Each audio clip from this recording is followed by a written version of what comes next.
Okay, welcome everyone. We are playing 316 Carnage Amongst the Stars with the Gauntlet. Today, our brave troopers are going to be dropping in on Carravaggio to cleanse it of the alien scum who are threatening humanity's place in the cosmos. We're going to open today in the warship, the Atlas, where it's hurtling through hyperspace. This gigantic vessel, which is holding all of the fighting troopers of the 316 Brigade, is everyone is in free fall. People are doing their thing, getting ready for the next mission. And as per usual, when the ship is coming in around orbit, it drops out of hyperspace. Or it's about to. Klaxons blare in everyone's ears. All the lights go red. You've got, maybe 5 to 10 seconds to secure yourself before gravity kicks in. So let's go through all of our characters today and get a brief intro and find out what they're doing when that klaxon goes off. So, Ari, why don't you introduce us to your trooper and tell us what they're doing? I am Sergeant M.T. Merkin. Just recently received the Crimson Sword Medal in our last mission. And at the moment, he is looking through the records on the ship to see if he can find anything about his brother. His brother left on the 229 before him, and he's lost track of him. And every time he's got a little bit of downtime, he looks, but now he's jolted out of this and looks up to see what's going on.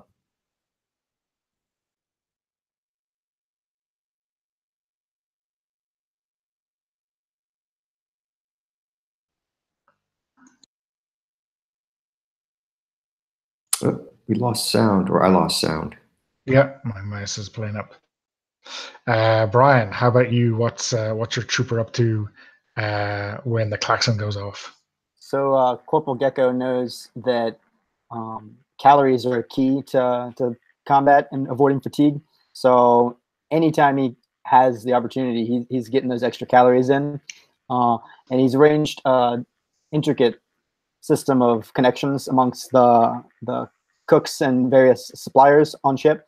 And so he's scarfing some chow as the klaxon goes off, and then surreptitiously pockets a couple energy bars as he's running out. Okay, David, how about you?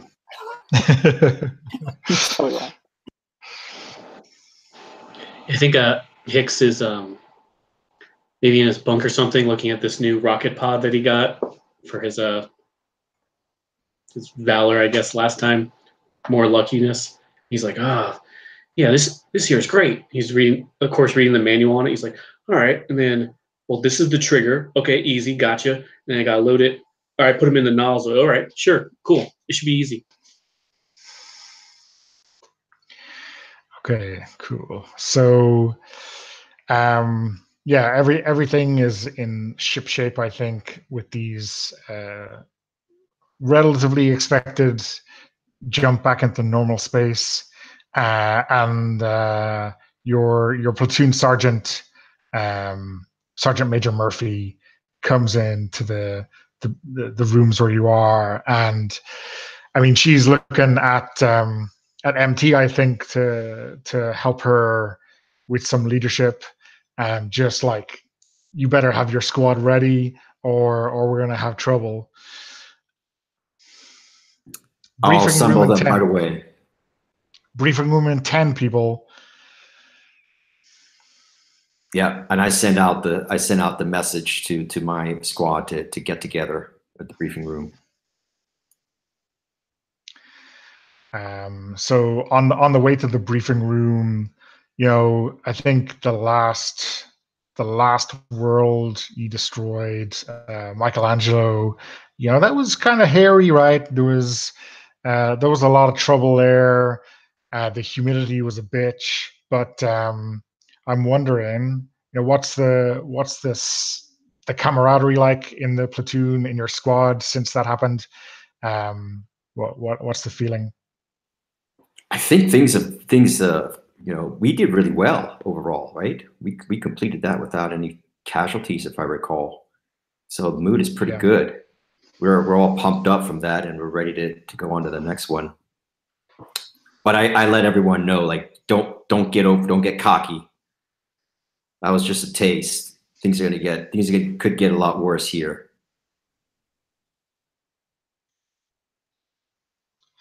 Okay, so I guess the question is anyone dragging their feet on the way to the briefing? Is everyone a good trooper?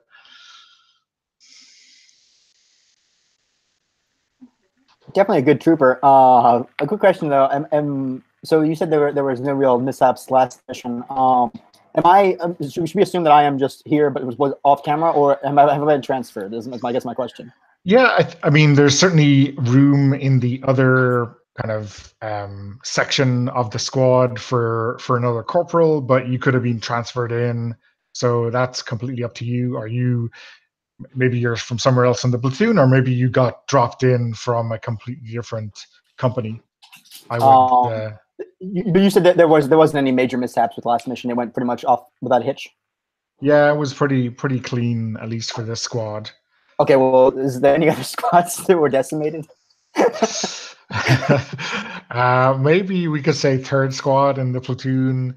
I requested a transfer for third squad. Just had a hunch, and got the transfer. And basically was not in combat duty for last mission to fill out some paperwork, and have just now showed up. Or maybe not just now, but recently showed up after the mission. And my squad. I mean, correct me if I'm wrong, but my squad was decimated from what I hear. Okay, cool. Yeah, that's fine. What's your? I guess that kind of thing seems to me like it should be in the remit of the sergeant major of the company to move corporals around. What's your relationship like with Sergeant Major Murphy? Oh. I don't actually think I'm lucky. I think that it's just happenstance. I'm edging closer and closer to my ultimate fate for sure. But things have worked out my way, and Sergeant Major does think I'm lucky, right? Like Sergeant Major sees these little mishaps and kind of is like, "Oh, that rascal, he's going places. I'm not going places," but Sergeant Major thinks I am. When I asked, he's like, "Well, this guy's got the rabbit's tail or rabbit's foot, whatever that superstitious is about him. So I'm gonna do what he asks." Okay. Basically, without cause. Like I just requested it and it went through. Yeah. So I think when Murphy is making her way up to the dais where the company briefing is done from, she kind of claps you on the shoulder, gives you the big thumbs up. You're gonna slay these guys today, Gecko. I got my eye on you, my good eye.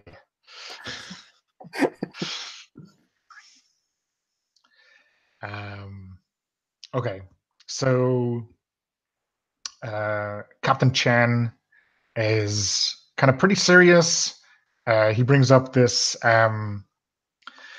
display of the world, which has been codenamed Carravaggio by the brass. To be honest, this looks really, really obscenely similar to the Last World, to Michelangelo. It's a lot of jungle. Looks like it's going to be humid as hell. I mean, if this was a TV show, it'd be like, well, the props people didn't do any work. They're just showing us the exact same world as last week. Okay, this is going to be a tough one. Or scouting units have hit a lot of resistance down here. You're going to have to boost your suits. The gravity is exceptionally high here. I hope you've been pulling down all that protein in your downtime, because your muscles are going to get a workout. Yes. We've lost a couple of scouts. We've got no good idea of where these damn aliens are. They seem to be playing hide and seek with us down there. So I think we're going to need to get a lot of boots on the ground before we see exactly what they're up to and can smoke them out. You're dropping in 55 minutes. You're dropping in the usual dropship. Louis is your man. He will see you through. Just make sure you get on the right dropship, people, right? You're looking for the call sign. L611P. Louis 611P. Thank you, Sergeant. Someone has been paying attention to my briefings. Okay. So any questions? So this is high gravity? High gravity. It's going to be, I think we're pulling 2.2 Gs down there, Sergeant. That's going to give you the workout for those muscles you had forgotten existed since basic. Mm-hmm. Sir, we know what kind of aliens we can expect down there?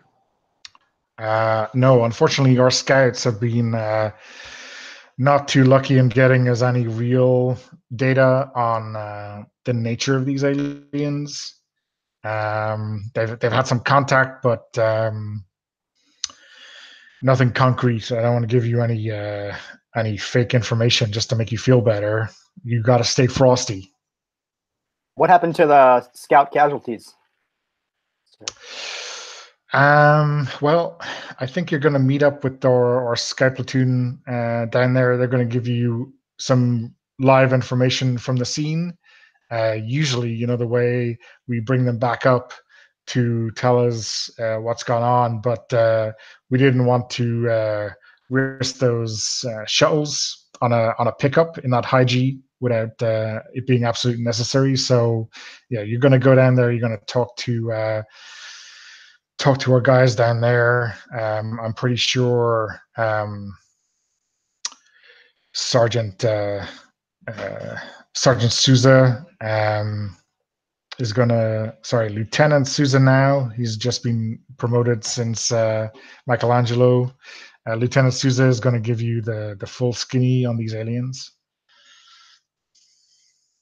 I realize this is not usually the way we do things, but there's always a curveball.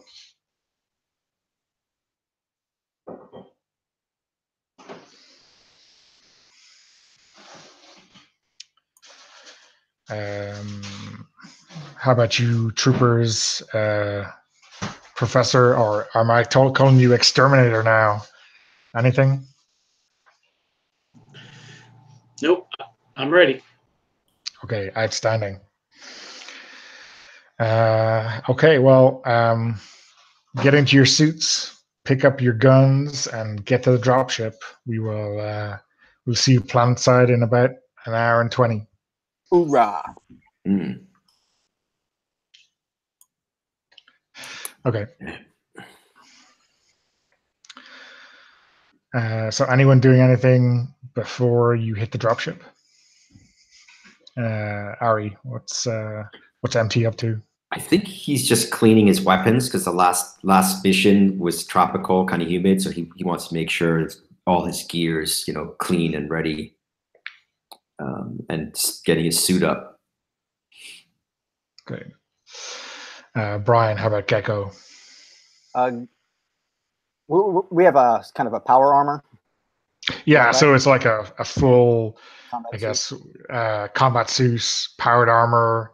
It's called Mandelbrite, so it's kind of like bug. I mean, it's similar to, but legally distinct from Space Marine armor in 40K, right? I'm painting really needless, but I mean, I like to think they'll be useful. Camo textures onto it. I've requisitioned some appropriate paint for that. I didn't see Michelangelo, so actually I have no idea how similar this is. So it's probably gonna get down there and be pretty off shade, but I like to think it'll help me blend in, disappear. Okay, cool. David, how about the professor? What are you doing with the final 20 minutes of freedom? Yeah, he's definitely just trying to speed read like the manuals. Like this is for like the 4th time maybe this week, just in case. All right, and then Jungle Planet. All right, got it. Okay, so at the dropship, the usual crew are there. Louis is doing his checklist from the pilot seat, and then the crew chief and the commander are, doing a circuit, making sure everyone is piling in. Unlike the last mission where you were going down as scouts, the whole company is in on this dropship this time. So, you're filling up 9 of these drop pods, which take, 10 people each. And the crew chief, Sergeant Ward, is has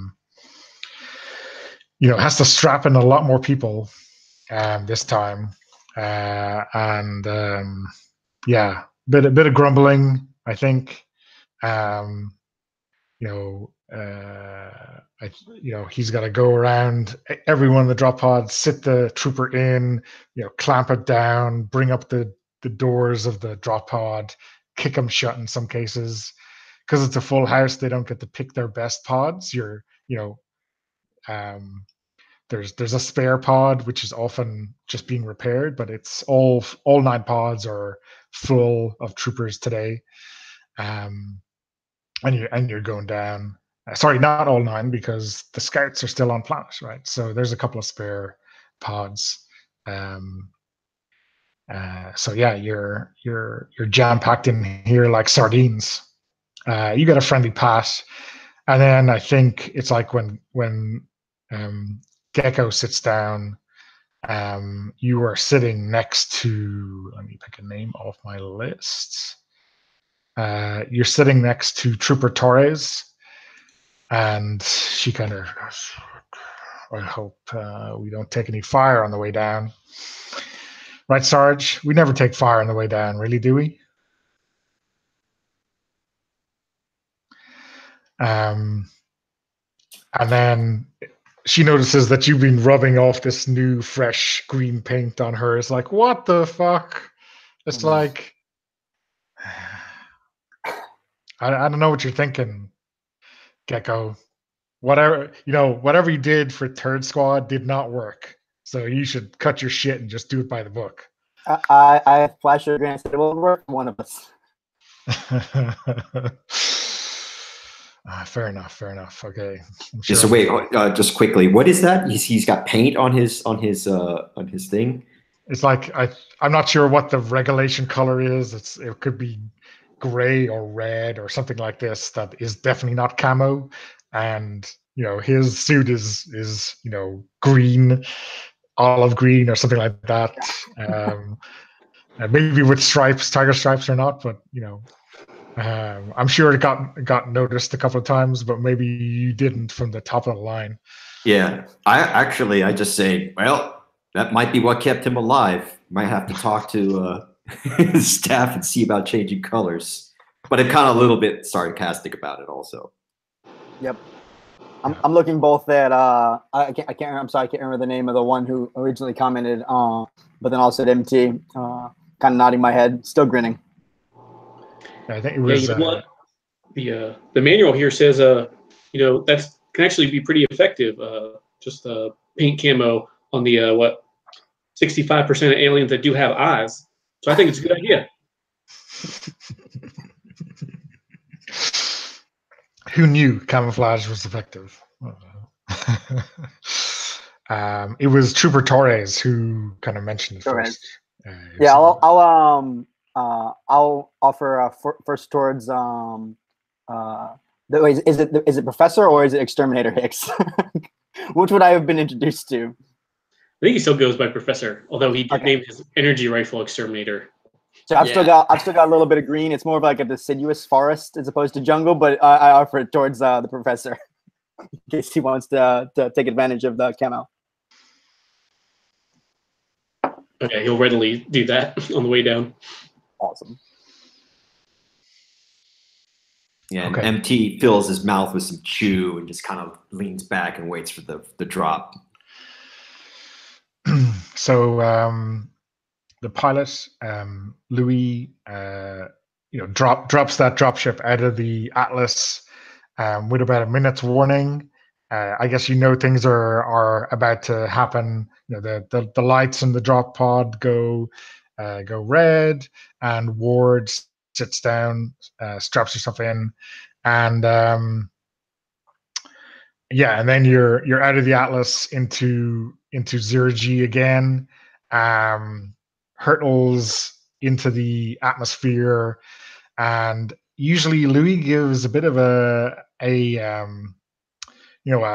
standard kind of comical flight plan a la airlines, but today, because of the heavy G, I think he is concentrating a lot of his effort on actually keeping this thing flying. So he gives some kind of updates, but they're very businesslike. And then he gives you like a 30-second warning for the drop pods to go. So he's skating across the upper atmosphere, and then you see the lights go inside the drop pods, and you've got to take a breath before you get dumped landward.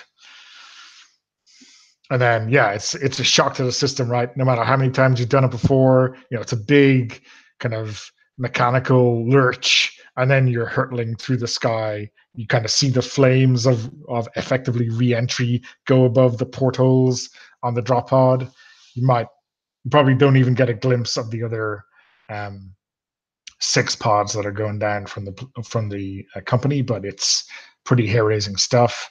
And then you're crashing through the canopy of the jungle, maybe a minute later. All the arresting equipment goes off, a chute, some retro rocket pods fire off to stop you from just being, meat in a can. And then bam, into the ground, and the doors flip open. You have to manually release yourself, but you're all facing out into this jungle. This is, I guess, the moment you often dread. Sometimes there's training vids that you saw in basic of people who didn't have their weapons up and out straight away, and they just got swamped by aliens because they weren't paying attention or something. But that never happens. That's a training vid myth, right? Of course. Of course, yeah. And I think you're not far from your intended drop zone. So Lieutenant Souza wanders over. He's got Gunnery Sergeant Sato with him. If you remember, Gunnery Sergeant Sato was the guy who used a rocket launcher at the end of the last mission to great effect to bash down the doors of the alien fortress. So yeah, he's got his eyes on you. This seems to be fairly secure. If they're wandering up to your drop pod, things must be okay. Hey, Sergeant.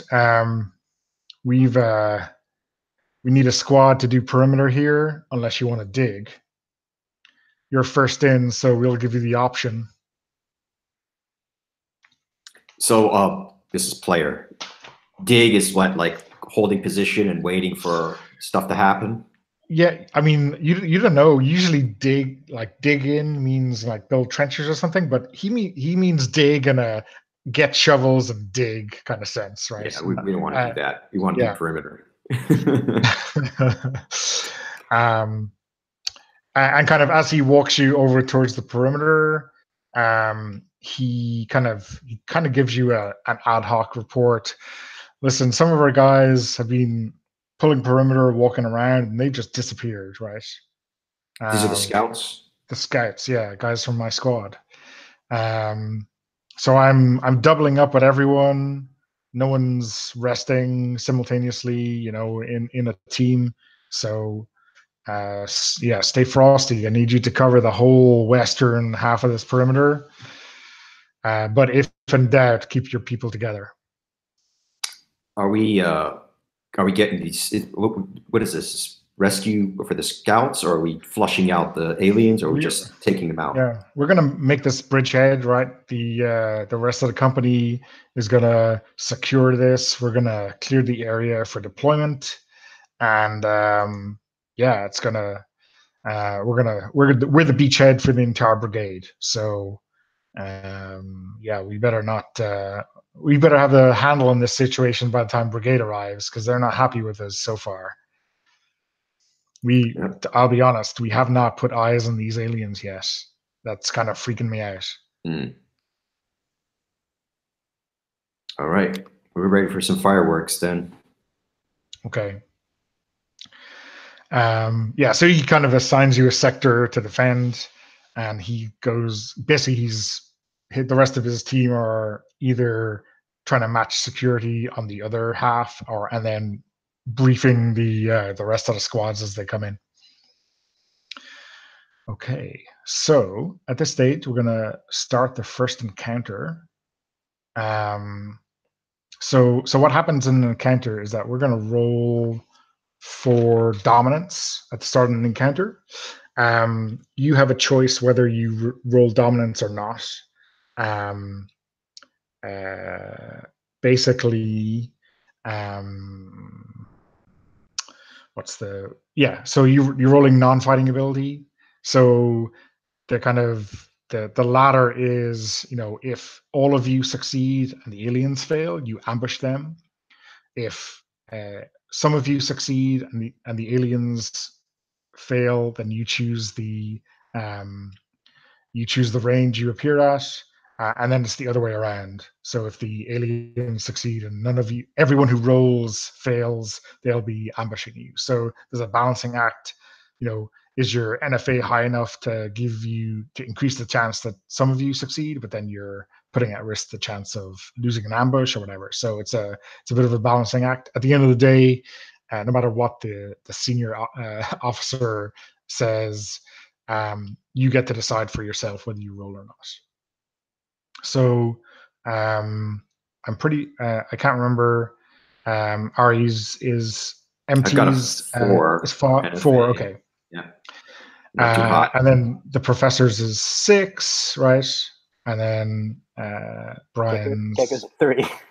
3. Yeah. So there's obviously some benefit to putting people in, keeping other people out, if you want to stay relatively cautious but not too cautious. Yeah, unless Gecko's feeling really hot about this role, maybe we just have the professor role and maybe me. What do you think? Yeah, he's pretty hesitant. He's definitely he doesn't like the sound of a lot of things said so far. So he's cool being behind a little bit. Okay. Okay. Yeah. So I think the two of us. And sorry, Professor and MT. Only 3 players. We're rolling 1d10. Is that correct? Yeah. So you're rolling. So it's an NFA test basically. I can just click the button, right? Yeah, you can click a button there. I'm going to put in 3 threat tokens for this. Cool. Oh, look at that. Okay. That's good. Got the 2 extremes. Yeah, that's unexpected. Ack. So I am going to, as we roll this, you have gotten a success, but they haven't. So I am going to cheat and divulge the alien special ability, which is ambush. So I can spend a threat token to basically ambush you regardless of the roll. Okay. Not necessary, because with 1 success, 1 failure versus my failure, you just get to choose the range. But I think we need to get the flavor of this planet straight out in the open with this. So, you've got your perimeter, your spreading out, maybe keeping them in pairs or maybe trios to try to follow Lieutenant Souza's advice. And then I think what happens is that the Trooper Torres, who's right beside Gecko, just disappears. Right, she's there 1 minute, and you kind of turn around to scan another sector, and you turn back to say something to her, and she's gone. Right, so we ambush. Every PC takes 1 kill, and then the aliens set the range. So when you're taking a kill, you've 2 options. You can take it on yourself, so you're fine, and then you're a mess, and then you're crippled, and then you're dead. Or you can take it on your armor, and that just saves you from one of those steps. The downside, what will happen at the end of the encounter, at the end of the planet, is that you heal 1 level of your physical damage at the end of every encounter, but your armor is only a 1-use thing per planet. So it's, again, usually I think we had said this the last day, it's worth at least taking the first level in physical damage every encounter, because you get that back anyway. And after that, it's up to you. I'm going to take a mess for mine. Okay. So yeah, so I mean, you're seeing this now, and you're in real trouble. They are going to set the range for you at, I think they're going to drag you in close. So this ambushing is a one-time thing that they can do, where they basically... Yeah, so they can spend a threat token to do it at the start of an encounter. I see. And obviously, if in terms of the planet, usually structurally wise, there's 4 encounters, but that's a big dent if they were to ambush you at the start of every encounter. But that's up to me to budget. Yeah, so you're standing around, and maybe Torres is the first to disappear, and then basically you see these vines come down out of the trees, and they just wrap themselves around you. And sometimes they don't get a clean one. They just kind of pull at you, and maybe they slip. They smash you into a tree trunk or something like that. Other signs that something terrible is happening is like maybe once you start putting fire down on them, you'll see, there's like essentially a Venus flytrap the size of an elephant or something up in the trees. So someone's getting pulled up by the vines, and then this thing is just grabbing them and disappearing them. Yeah, so Carnage. That's pretty horrible. That is pretty horrible. I mean, I'm not sure how fast they're going to digest them, but they're certainly dead. Yeah, and like as this thing is happening, I was shouting out to Corporal Gecko, "Where the hell is Torres? What happened to Torres?" And then these things probably started ripping us up. So yeah, maybe her shoulder pad like drops out of the sky right beside you, and it's hers because it's regulation gray, but it's got a streak of green paint where she was rubbing off Gecko earlier. Not enough of that green paint, apparently. Yeah. Is there a name for like some slang for alien presence? And if not, can we call them Alfie? Like Charlie, Alfie? But Alfie. Alfie alien. I'm just saying, like, if we don't have something, I think we need to go with Alfie. I'm fine with that. That's cool. All right. So I hear you shouting towards me about Torres, and I just start running forward towards you, shouting, "We got Alfie!" And things are falling around me, and I'm not sure whether it's parts of Torres or like some ichor coming out of this creature, but it's missing me narrowly. So I'm real spooked now. Yeah, I'm maybe like pulling your head down. Keep your head down. And we're getting our weapons out, hopefully returning some fire to these giant plants from hell. Okay, so now we do a normal combat round. After that ambush, we got a couple of options. The aliens are always going to just attack you, right? You have an option of attacking them back or trying to change range to get to a better place for your weapon. Although you can do that if you also attack and beat them, or if there was some other thing like something you had to activate, that would also be something that you could do. So just let me know what you're going to do. Where are they right now? they're kind of all around you in the trees. You know, they've got you in an ambush. They're, you know, you're not even sure if they are in every tree. It just seems like it. Telling the difference between normal foliage and these things is kind of problematic. Okay. So we're all in close range, essentially, right? Yeah, yeah. You're all up close. Okay, just looking at my weapons to see. Well, yeah, my heavy machine gun is good at close. It's not great, but I think that was my upgrade, so I can use that.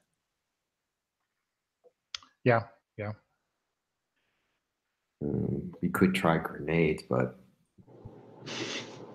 we're choosing now for this encounter, correct? Yeah. So yeah, for the entire encounter, you start with a standard weapon, whatever you want really, and then you can switch it later on in combat. That's more challenging.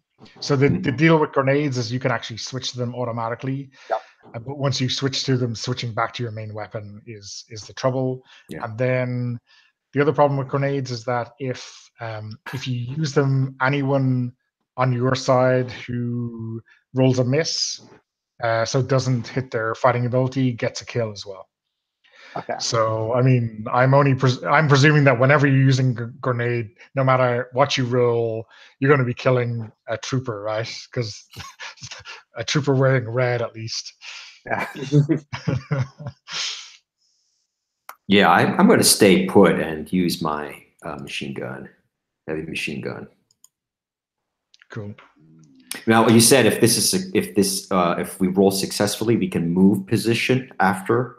Yeah. So if you roll successfully and higher than the alien, so if you get a better success than the alien, shift position. Yeah, yeah. Okay. Now, obviously, if you roll and they roll a miss, you can also do it. Basically, if you roll better than the alien, it's the way to do it. Gotcha. You can have your cake and eat it with regard to moving. And that roll would be on non-fighting ability if you wanted to move, or would if you want to move and not fight, yes, it's on non-fighting ability. Okay. Okay. I think I'm going to try to hit them with my energy rifle and then cross my fingers and hope I'll be able to move. Is what I think I'm going with. Yeah. And Brian, what is Gecko doing? Are you gonna start shooting, or? I think I'm going with my E-cannon, which means that I need to either throw a grenade, which I don't think I'm ready for yet, or I need to move. So I think I'm going to roll a non-fighting ability to try to get out of close to near. Okay. Yeah, and even if you don't, with an E-cannon at close range, you are. You're not going to do any damage. You're not going to take away a threat token, but you can still use it to move out. Basically, you're putting down suppressive fire. Just to get out. Okay. Yeah. So I would just roll on fighting ability for that. Yeah, yeah. Okay, yeah, definitely. I guess that's because you're better at that, right? Yes, considerably. Yeah. All right, cool. Then I'll do that.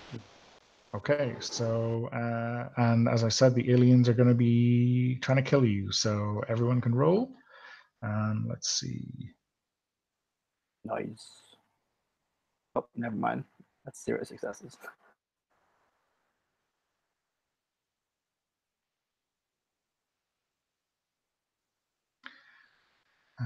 Sorry, I forgot what I'm supposed to roll here. Is it just fighting ability again? Yeah, fighting ability. You're okay. shooting, right?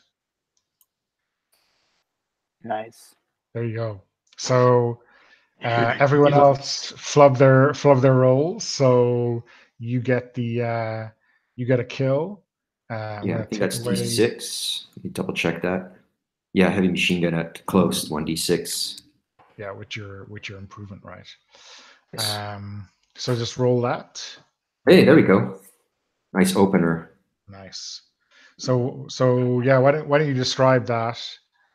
I'm laying down and I'm firing where Torres, sort of like above where Torres was, because I don't want to shoot Torres, but I want to hit these plants. So I'm my tracer fire is ripping through the foliage, and you can hear the screeching of whatever these aliens, the sound they make, and trying to I think I can move also, right? Yeah, now you can withdraw out of range. Yeah, so once I lay down those first shots, then I grab a couple of troopers and I'm going to move to a better range. try to hit them with some crossfire. Cool.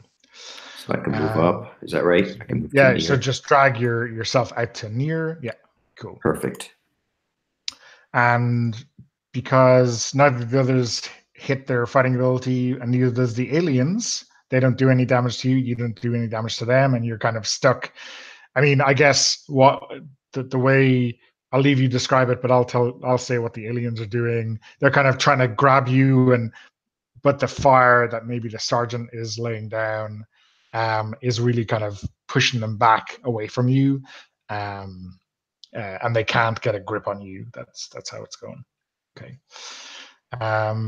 Brian. And so even when you flub up your roll, you still get to describe what you're doing in that kind of vein. So, Brian, what is Gecko doing in this combat round? And these plant aliens are mostly above us, correct? Yeah. Okay, yeah. No, I think it's. I mean, like MT. If Etsy's grabbing troopers to pull them back, if he looked over at me, all he'd see was like the light from, because it's mostly dark, we're below the canopy. So the light from my gun going off in the upward direction, but then these vines trying to grab me, so I can never like get a beat on anything. It's always just pulling the trigger, shooting randomly and things, and I'm not hitting anything. It's just trying to stay alive. I might not even see you in that green with that green paint on.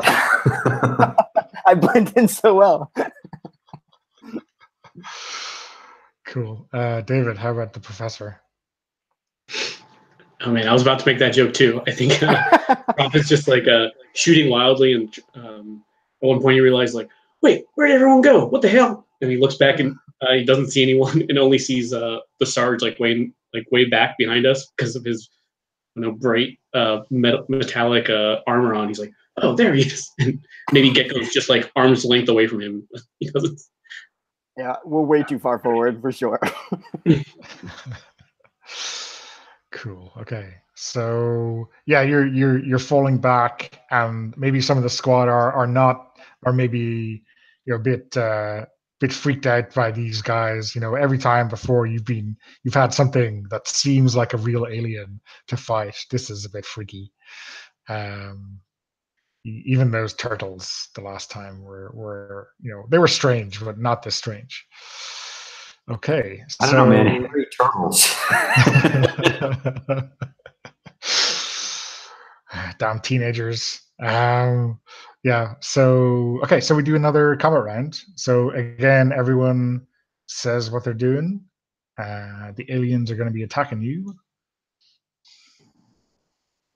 Okay. So yeah, go, David. Yeah, the Prophet's thinking he's not as lucky as the last mission, so he's just gonna do a hard move and try and get to the Sarge there. Okay, so you're trying to change range the old-fashioned way. Yeah, cool. Brian, what is Gecko up to? I think same thing. I think I'll wait for the professor to start to move back, and then I'm just gonna kind of like keep my eye. I'm basically using like we're in tandem, right? Like I'm assuming he's kind of running directly towards, and I'm like just walking backwards in that direction, trying to maintain fire so that we don't get eaten. Sure. Okay. And Ari, what's the sergeant doing? Letting rip at your favorite range ever? Trying to hit them from a flank shot. So we kind of like the two got left behind, which unintentionally are holding them facing that way, but we're like strafing them from the side. Cool. Okay. So yeah, everyone roll. David, I guess you're rolling non-fighting ability, and the rest of you are rolling fighting ability.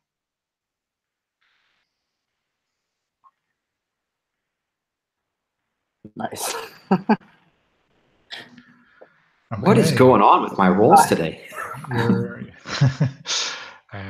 You're leading from the front. Okay, so you've rolled a 9 and a 10 again, have you? Yeah. Wow.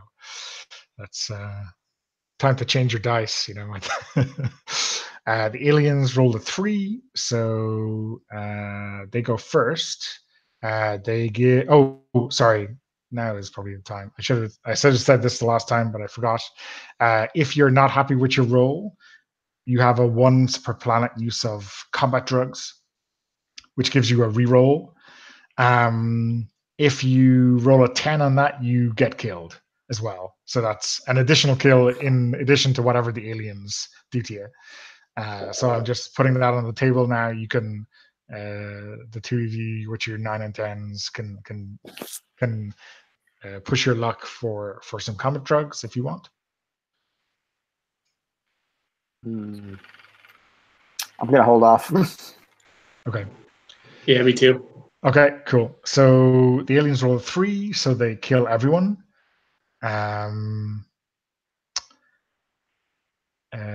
Yeah, and I think maybe the Sarge and his squad of people are so kind of fixated on getting the guys just behind the professor and Gecko that they don't notice kind of another pod of alien life forms kind of coming slowly down on the trees behind you, and yeah, they kind of grab at you again and pull you off your feet, snap at you a little bit. Maybe one of them grabs onto your arm. It doesn't get through the armor maybe, but still hurts like hell. So yeah, that's another kill on everyone. And again, at this stage, you can choose to put it on yourself with crippled or into your armor. And so, I'm sorry, just to touch base back again. That first one was for all of us, not just MT. Yeah, that. Okay. Sorry, the ambush one was for everyone. Everyone. Okay, I need to adjust for that. Okay, cool. Yeah. And then last in the second round, nobody took a kill because they failed, and then this one, everyone was taking a kill because they rolled the best success. Okay, and then so that's two kills. Yeah, 2 kills. That is what everyone will have taken at this stage. Okay, and then, is there any difference between a mess and crippled in terms of like ability? Not really. You're basically fighting at full speed until you drop dead, right? Okay. You can put in whatever flavor you want. The other thing to reiterate is you have strengths and weaknesses. When things get too bad for you, you can spend a strength or a weakness to have a flashback, and that allows you to, with a strength, you basically just win the encounter. You just trump any kind of die roll that's been made. You take care of all of the threat tokens left in the scene, and you roll best kills for your best weapon. And then you just say what happens and what flashback brought it to mind. Weaknesses is kind of you kind of lose, but you get out of the scene, and you take out 1 threat token. So those are definitely options that we didn't have to use them last week on Michelangelo, but it's definitely something you want to pay attention to, both in terms of yourself, how close you are dying, but also the rest of the squad. That's definitely worth keeping in mind. You have what, like 4 or 5 of those each? Is that correct? You start with 1 each, 1 strength and 1 weakness, and then as you power up, as you level up, you unlock more of them. But ultimately you'd have 5. I think 5 of each or 4 of each. Okay. And just so I know real fast, is there anything preventing me from using those in certain situations? Like if I go to crippled right now, I'm not like going to die if I want to use a strength or weakness, right? No. So if you say, I really don't like being crippled, I'm just going to use that strength. We kind of ignore all the die rolls, and you just say you're using the strength. But is that guaranteed for going from crippled to dead? I'm just trying to prevent a situation where it's like, oh, by the way, this one's unavoidable. You have to go to dead. I guess there'll always be a situation where you may have run out of strengths and weaknesses, and you roll and you've used up your combat drugs or whatever. There's always the dice may not like you, But I guess you got 2 get out of jail cards. Yes. Okay. Between the strength and the weakness, right? Cool. Okay. Yeah, I think strategically it's even better to wait until you see if you're getting a kill or not to use it, right? Yeah, I think so. Yeah, and I guess the other thing is that you could, use a weakness to get out of the scene. And if no one else is left, you're going to get a field promotion over the backs of your dead comrades, right? That's a cheap and cheerful way of becoming a sergeant if you're already a corporal. And that's out of the entire encounter, or is it out of just that? Oh, yeah, so it's out of the entire encounter. Okay. So you'll be back for the next encounter. Okay. Though if you use a weakness to get out of the encounter, fictionally it'll be something pretty bad, and they might have to rescue you or something like that. It depends what happens. Cool. Okay. I'm crippled. Okay. And then Ari, MT gets his kills. So I'm gonna 2d6. remove. And I'm screaming over the comms to these guys. What the hell are you doing back there? Are you trying to turn into plant fertilizer?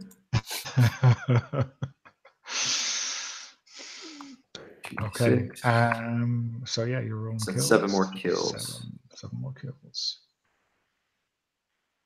Okay. And I think there's another trooper besides you, Gecko, Trooper Smith, who I don't know. Were you friendly with him? Were you not friendly with him? I think you probably did some extracurricular activity with him, Gym Bunny or Protein Buddy or whatever it is. Absolutely, yeah. What was your shared activity? He was like the first person I talked to when I transferred, and we immediately there was the connection of, here's how I'm going to get some extra food coming my way. So we arrived at an arrangement. I'm not gonna. This is a dead man. I'm not gonna talk about what I was getting for him on the side. It's between me and him, but it's gone now. Yeah. There he goes.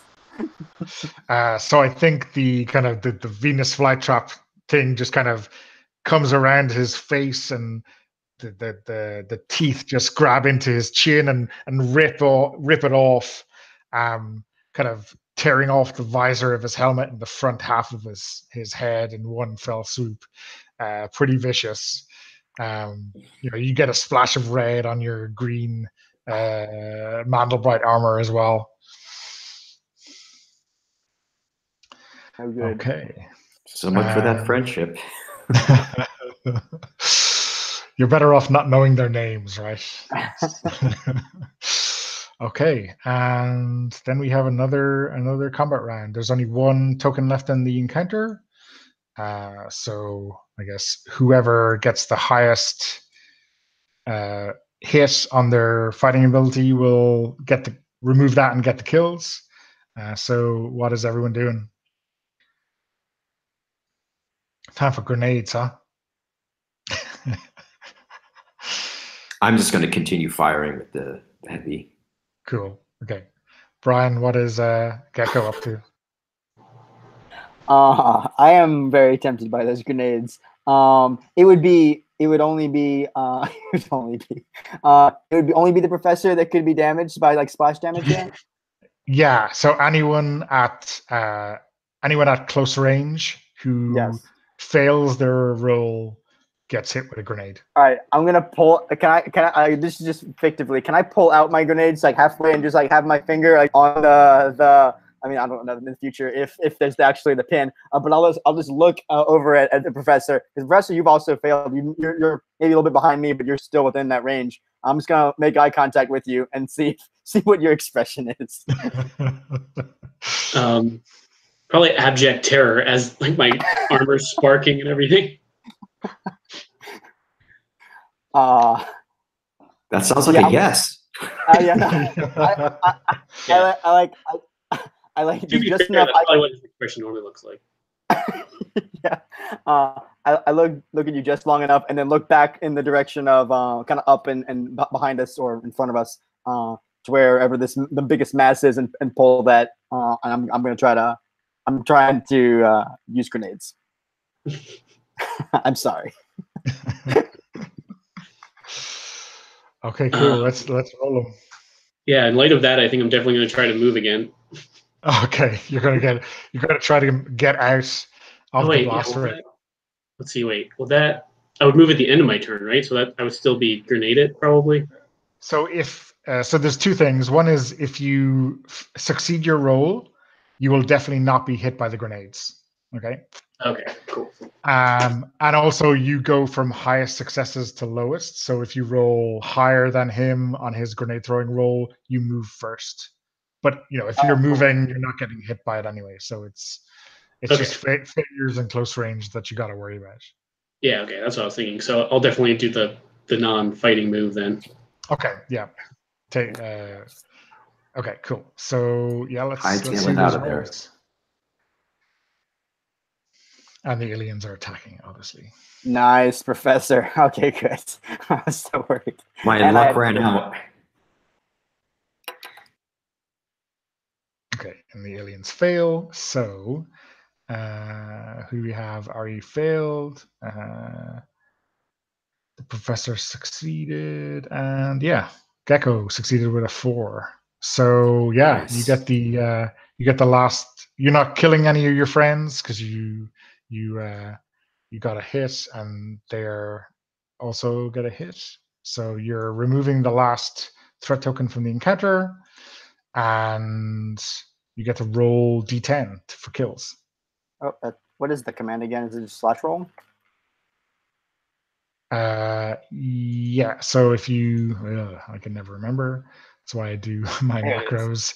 If you roll /roll space 1d10. Cool. I got 2 kills. Okay.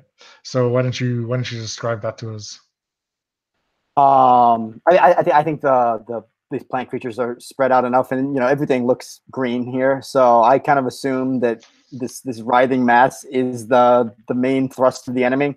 And so I throw the grenade at that. And it's only when it goes off that you hear the sounds of these creatures, and I can tell that more than one of them was damaged. But it's definitely not the large mass that I blew up. That actually was pretty much just some. I think it's alive, but it's not the enemy. So good but bad. Okay. How about MT? How does this look for him? MT's has everyone to hold fire because he sees him throwing that grenade, and he just wants them to get out of there after that. And David, what does this look like for the professor running like hell? Yeah, pretty much. I think when he sees that Gecko eyeing him and taking the pin out, he's like, oh, god damn. And starts running. Mostly limping, probably. Cool. Okay. So yeah, you've kind of thrown back or eliminated all these aliens, and the kind of entirety of the company, with some help from the support engineers, you're setting up like det cords to take down all the trees, basically to get rid of all of this cover. We've had enough of this shit. We don't want any of these plants coming near us, right? And you're basically making a base for the rest of the brigade. And then kind of you're seeing a lot of those support dropships come in, and they're really straining under the engines to land in this heavy G environment. And that's like, you've had a lot of adrenaline coursing through your systems, right? When that starts to leave, it's like, oh, you're so tired, right? This is a lot of effort to move around the place. So the all that det cord is going off. You're smashing trees, and the engineers are bringing in forklifts, and I guess any kind of earth moving ability just to get rid of. You're turning this into a wasteland for your base. So at the end of the encounter, everyone heals 1 level of health. So you go from crippled back up to mess. I think in previous sessions we've said that's probably mostly drugs, right? When your suit can kind of feed this into your system, it's not enough to save you if you go brain dead or anything, but it just really accelerates the healing process. Maybe there's pumped up versions of it in the med bay or something like that, but it's definitely keeps you on your feet in between encounters. Yeah, so I think High Command are not too happy. This is a kind of freakish thing. Like these aren't real aliens. They're just plants, man. And they are kind of pissed off at the scouts. Like, how could you miss plants? So Sousa and his guys are a bit pissed off at that. Like, loads of troopers have been killed by these plants. They're not nothing, right? But they're still taking the brunt of High Command's ire. So for the second encounter, yeah, let's at least start the second encounter before we do a break. Let me see. Yeah, so the brigade command have decided that really the best way of dealing with this is to try to clear as much ground with napalm before the troopers go in, just to put them on the back foot. So you have to lay out some markers. I don't think it's going to be smoke, but maybe it's like GPS markers or something like that, for the aerospace fighters to do attack runs with napalm. So yeah, it's just go out into the jungle, lay down these markers, get out of there before the squadron comes in with tons of fuel and sets the jungle on fire. What could possibly go wrong, right?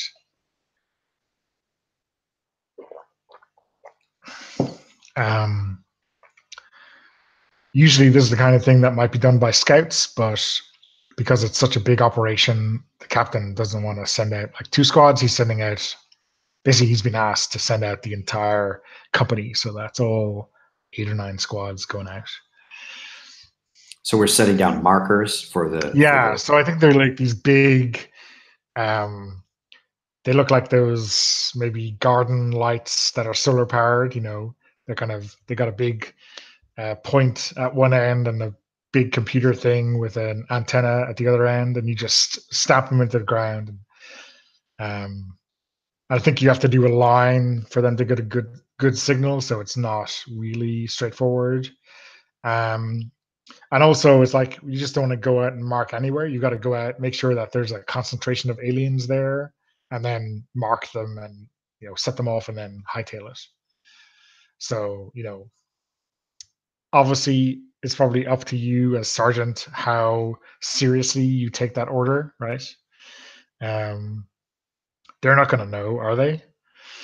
How active that alien activity in the sector you've been given at, but that's completely up to you. So let's say like every trooper in the squad, so you're now down to 7, right? Every trooper has 1. Maybe you've been given a second one to give to someone. How do you bring everyone back to go out into that jungle again? I just give them a nice short, speech. We're not here to mow the lawn like last time. Just drop these things and get the hell out of there. We lost Torres. I don't want to see anyone else lost on this one.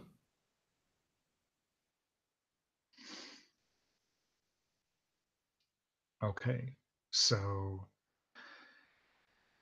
in terms of the approach to your assigned sector, are you, how frosty is the frosty setting going? Well, what do you guys think? How much alien activity do you want to hit? Maybe about the same as last time.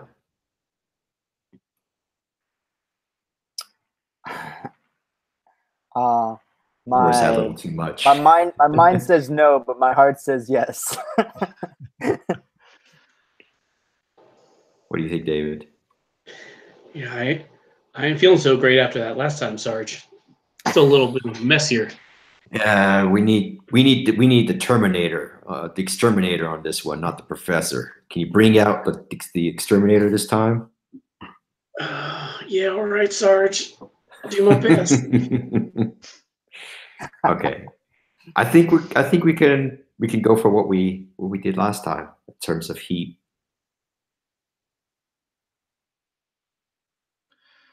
Okay, so for the dominance check,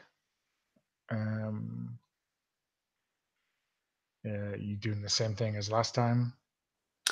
Same thing, unless Brian, unless you're feeling lucky, you feeling like you can roll low.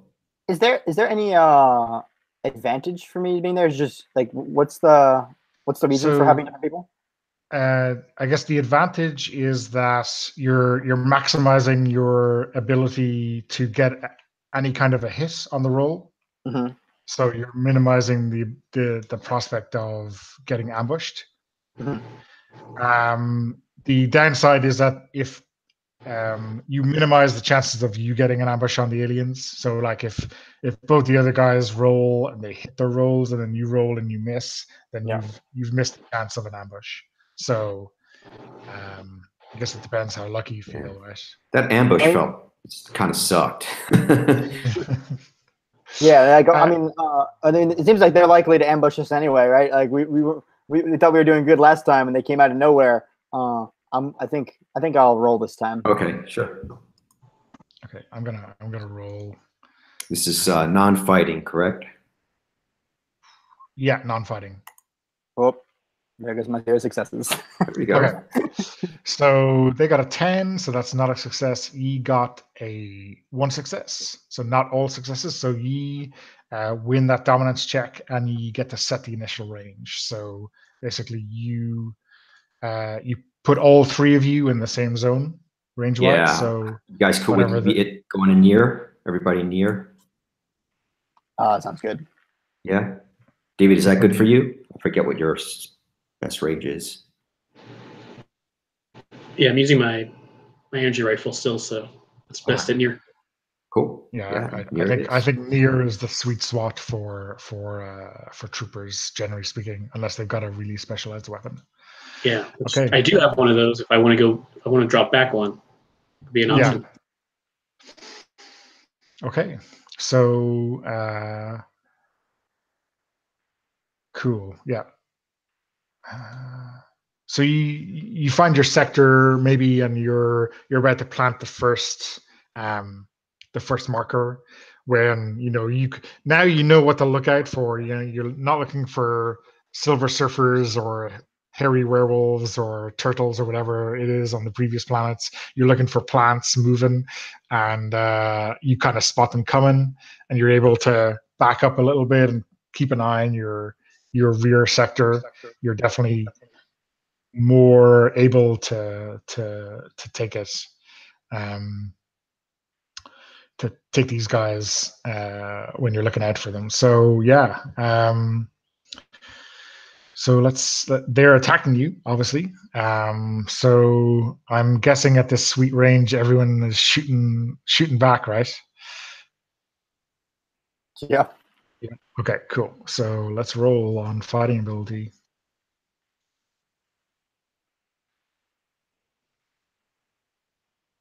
Just everybody succeeds. Okay. All right, bloodbath. Okay, so we've got MT and Gecko going at 4 in front of the aliens. The aliens are going at 3, and then the professor is going at 1. So yeah,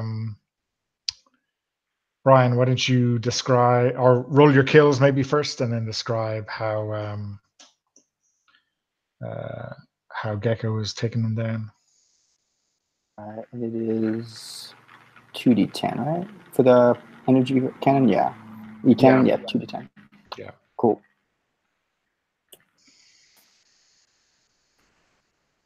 Nine kills. Nice.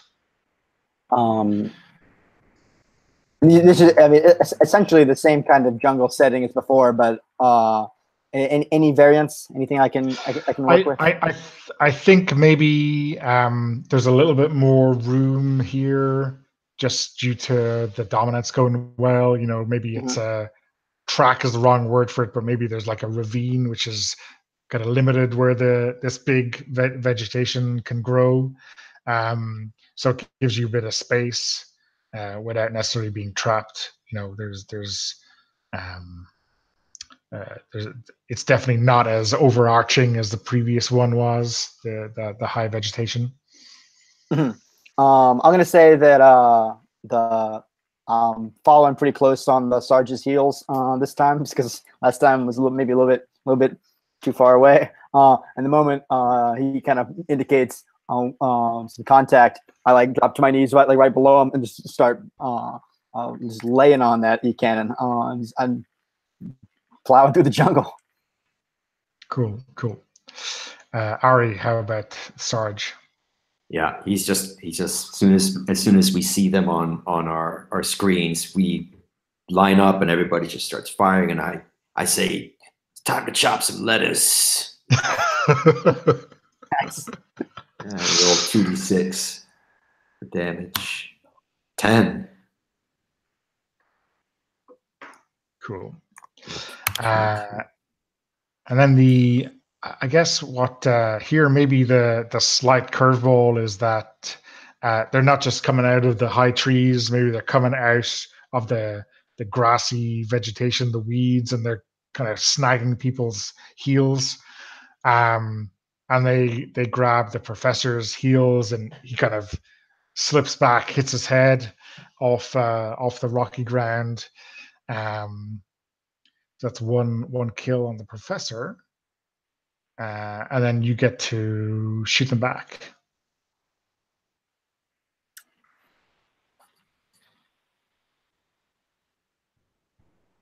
Cool. Okay, so why don't you tell us how that looks? Got the exterminator back. Wait, that weird. That rolled wrong for me somehow. It's supposed to be 2d6. Maybe I didn't update it. Let me do that again. Oh, I didn't fix my macro. Yeah. Awesome. Okay, nice. Sounds like good kill groupings. Yeah, so I think he trips over that vine thing. He's like, God, this gravity, I hate it. It's too heavy. Just maybe shoots at that the vine to free himself and get back up. Wherever that vine thing was in front of him.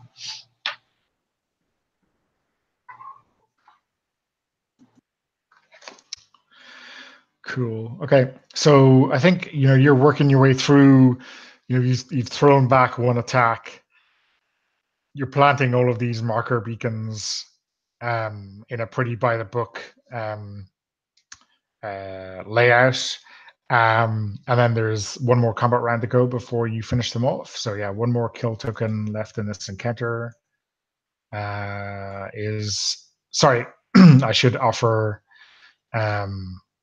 not the professor, but MT and Gecko both have the option of changing range if they wanted to. I'm not sure you want to, but I'm pretty happy with this range. Yeah, it's pretty sweet. Right.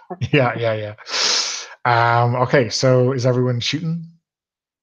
I am. Okay, the aliens are aliening.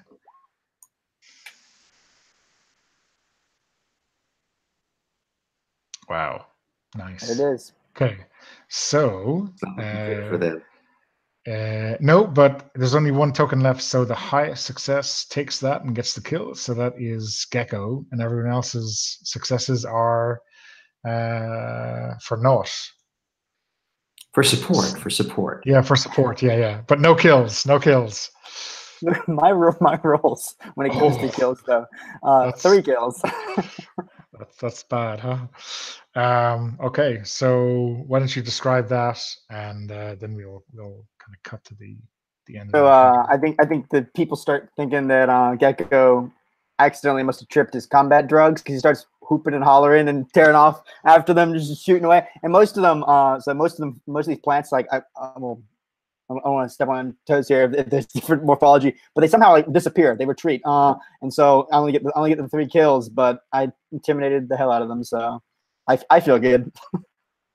Cool. David, how about the professor? Like you're not getting any kills, but you can, yeah, like the sergeant says, you're probably putting down some supporting fire, right? But Yeah, maybe there was more of these creeping vines kind of coming toward everybody. He just lays down some energy fire to maybe draw them away or make them hesitate or something. cool. And Ari, how does the sergeant? Yeah, these troopers are doing such a fine job on this run that he gets on the line with what are these aerial bombers? Yeah. Were they? Yeah, so let me check my notes. The 21st Squadron, the Rattlers, are a close air support squadron that fly out of the Atlas. So he's on the line with the 21st in advance. He's like, we're ready to do this. Start getting your crew, assembled and get ready for the drop or whatever they're doing. Get these lines set up. Don't worry, Sergeant Merkin. We are on our way as you speak. We've been keeping an eye on those blinkers you got coming up, and we see you've got all 8 in tandem. Looks like a really neat row, and we will be with you momentarily. You you get to the hills now. You don't be crispy trooper. Yeah. So wrap it up. And I guess you have good comms with them, so you're probably in not any danger. But you see maybe 8 of them come in. They look really mean hog like aerospace fighters. They look like the tough and gnarly second cousin of the dropships that you come in on. They're just mean looking things. They come in low on a perfect line on your beacons, and they drop these giant kind of containers of napalm, swish through, and then what seems like the whole jungle just erupts in this ginormous fireball.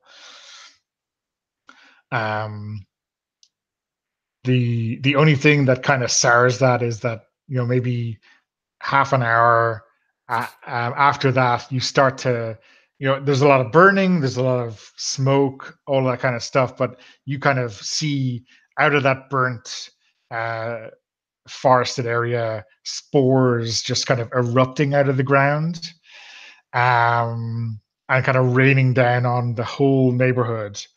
And this is kind of after you're the first guys to have done this, and everyone else is just a little bit behind you, maybe. And it's certainly no one's going to call it off, or even if there's a couple of attack runs, but like there's a lot of spores coming down on you from all of this. So yeah, it's going to get interesting. Don't breathe it. Don't breathe it, right? That's all you got to do. So let's take a bio break for 5 minutes and get back at 11 or 12 minutes past, and we'll pick it up. Sounds good.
So we lost Torres way back there, huh?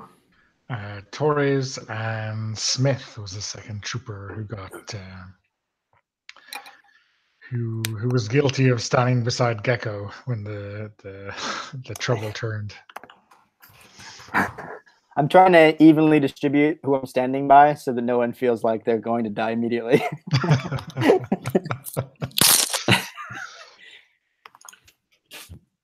Yeah, you've got a kind of a dark cloud over you from your last company. All those, you're the only one that survived, right?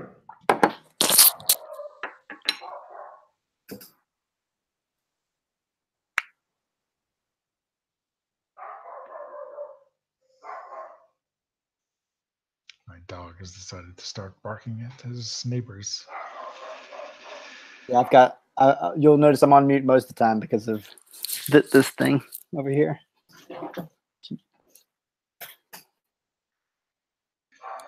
Usually he's pretty well behaved during hangout games, but you know, sometimes he's got to cause trouble. Yeah. Okay, so yeah, the unwelcome specter of airborne spores from this unseasonal heat. Let's say that the Alfies are being subjected to, right? That's not in anyone's plan. So yeah, I think the company is someone else is on security perimeter. So the company is brought together for a general briefing. There's a lot of unhappy people. Again, this is probably something that Command thinks that the scouts should have been aware of. You know, the brass loves blaming people, right? Anyone but them is responsible for a shit show. So yeah, there's a different plan now. There's a group of people aboard the Atlas and another couple of support ships that you never really have much to do with. There's the 17th Special Studies Group, the science freaks who do a lot of work in the background, and you're happy if you never hear from them. There's a Lieutenant Colonel Uyako who is around, and he's got like a squad of boffins or kind of troopers, and he gives Captain Chen like a briefing, and then Captain Chen passes along the plan to you guys. Basically, the plan is to what's the best way of putting this? Poisoning these guys via the water table. So you're going to basically dig down and put this special solution that they've developed into the water table, and that's going to poison them all. It's supposed to be fast acting against all of the samples that they've gotten so far. So they're taking care of the actual solution, and you're taking care of the digging. That's the plan.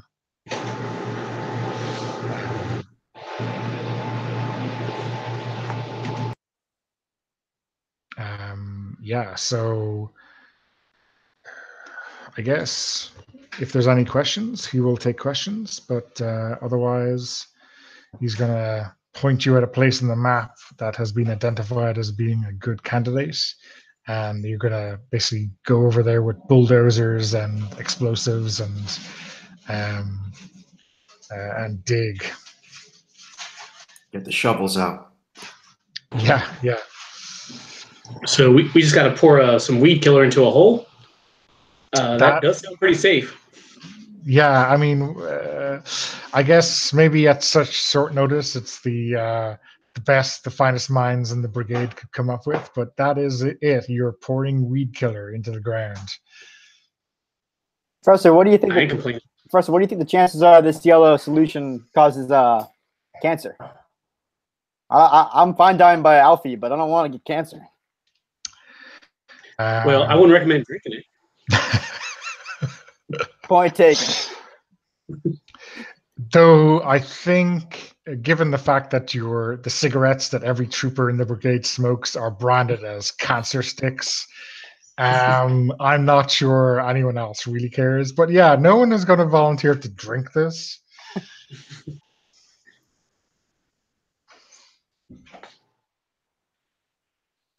And yeah, you're bringing along this group of guys from the special studies group who are going to deploy the weed killer, while you dig and probably do a little bit of perimeter security. But as far as you're concerned, your company is doing the digging. Professor, you've got some folks to share some notes with finally. Yeah, this was one of the troops that I was trying to get into, but I failed a few times. But I like it right here. This is good. I'm not jealous or nothing.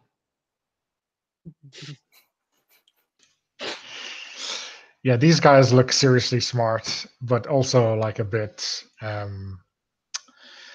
They are definitely better than you, or at least that's what they think, and that's what that's the whatever they're projecting around the camp is that you guys are just grunts, and they are the real brains behind. The brigade calls on them when things are going to shit, and this is one of those moments where they're going to save the brigade as usual. Maybe we could settle this with an NFA role between the professor and the studies group. Well, I think I would certainly, but before the encounter starts, I think there's definitely an opportunity for the professor to try to, spot some fatal flaw in their plan, or maybe have a look over and convince them that there's a better way of doing it. That's completely up to you, David. Oh, that sounds great. So you wouldn't mind me taking a look at them that recipe, right? Yeah, and I think this guy, it's probably not the actual Lieutenant Colonel Ayako in charge. It's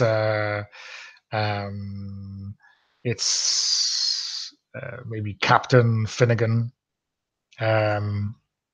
who is the guy running this operation on the ground, at least, and he's kind of going, "Oh, sure, knock yourself out, trooper."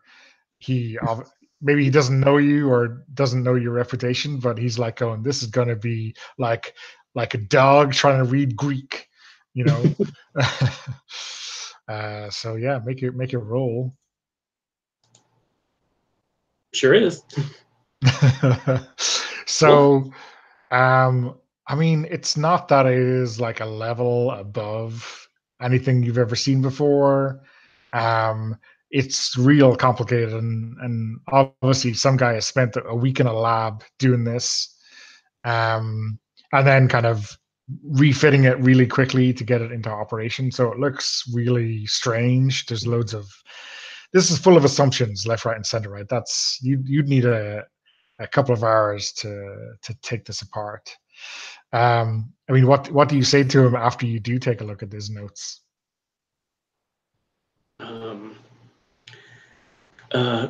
Yeah, this looks good.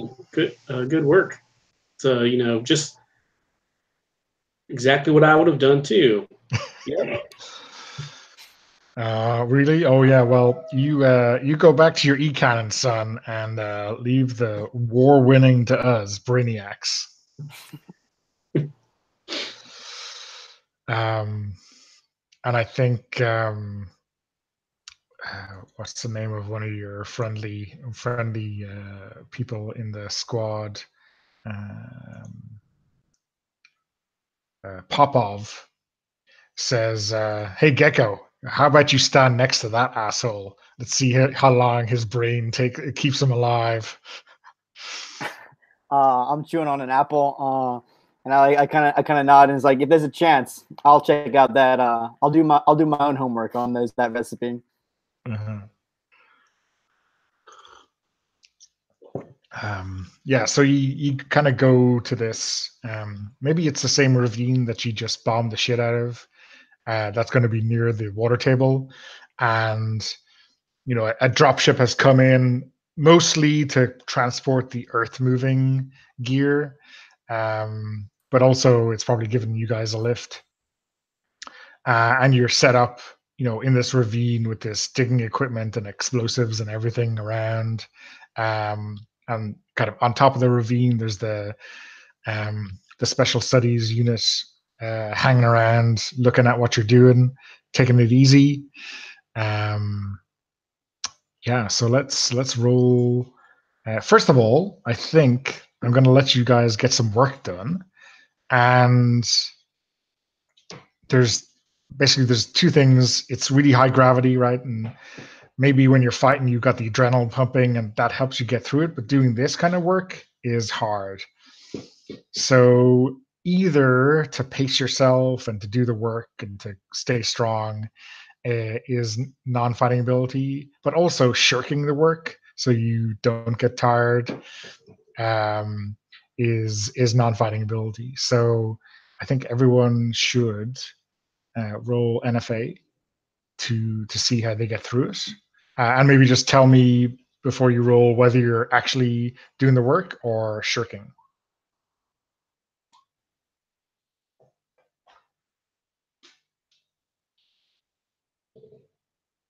Okay, so Ari, how did that go for you? Did not succeed. So are you doing the work or doing the work? I want to set an example, but just this is not my forte, so I'm not quick about it. Very inefficient. Yeah. So it's so maybe not just exhausting, but just you're not getting much done. Yeah. Brian, how about Gecko? Yeah, Gecko really is worried about cancer, and so he's got one eye on his work and then one eye just in case like someone sneaks up behind him and starts pouring this yellow stuff down on top of him. So yeah, he's doing work, but it's pretty half-hearted, and like he doesn't really care how long it takes, so long as he doesn't get anything on him. So it's inefficient to say the least. Okay. And David, how about the professor? Here's where you shine, right? Yeah. Oh, yes. Tell me if you're okay with this, Brian. But maybe Gecko's so worried about the cancer and everything. I see that he's not doing a lot, and I'm like, oh, hey, you know what? Hey, Corporal, they had me just as a trooper, digging down with the shovels. It's just real back-breaking labor. But you know what? It's a lot less carnogenic, doing that than mixing the stuff. I can do that for you if you want, and we can just switch jobs. You can just dig down there, and I'll just go over here and mix up some stuff for you, so you don't have to get your hands dirty and all that. And maybe we like switch, and it's a. That sounds good. The professor's just like, yeah, he puts two things like mixing. It's like the easiest thing to do possible, and then he just watches Gecko just dig all the rest of the trenches for him, like For just sure. real Tom Sawyered it.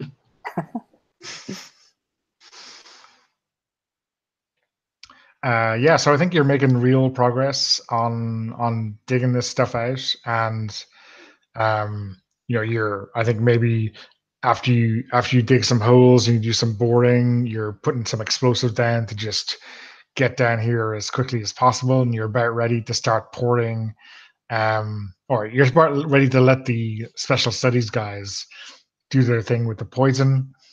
When out of the earth come these come what look like, I don't know, new shoots, and they just start spitting spores in everyone's faces, like directly into people's suits. Maybe they get clogged in the air intakes of the armor suits. So I'm gonna spend a token to ambush, and then there is 3 tokens in the encounter. So yeah, everyone take a kill. You can put this on you can put this on. Did we go up one from the last one as well? Yeah. At the end of the last encounter, you healed one of those as well. Yeah. So yeah, you can take this on armor or yourselves. I took a mess. Yeah, I'm a mess. I was already a mess, so I'm going to take the armor. Okay, cool. So I think I think probably David, the professor's air filters are probably up to spec, right? So so he doesn't get the spores entering his breathing system, his respiratory system. He was like, "Oh, Sarge, I'm allergic to pollen. I got a special laser for that." Yeah. You tick that box on the equipment list, right? breathing filters.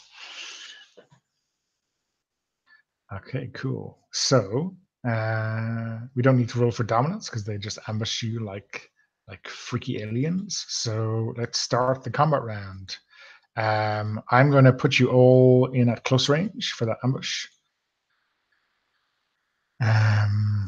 So yeah, you're basically at the bottom of this ravine, and they are coming out of the ground at you, probably out of the ground that you've just dug to get you. And then the special studies guys are leaping into action to try to get this poison in the ground before they got to evacuate. So is everyone fighting, or are people trying to get away, or what's the deal? I'm gonna fight right where I am. Okay, Brian.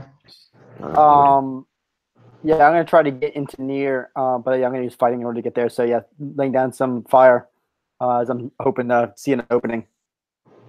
Okay. David. Yep. I think I'm gonna. I was testing my luck a lot last time and it wasn't working, so I think I'm gonna hard move again. Try to get to near with non-fighting. Cool. Okay, so let's roll.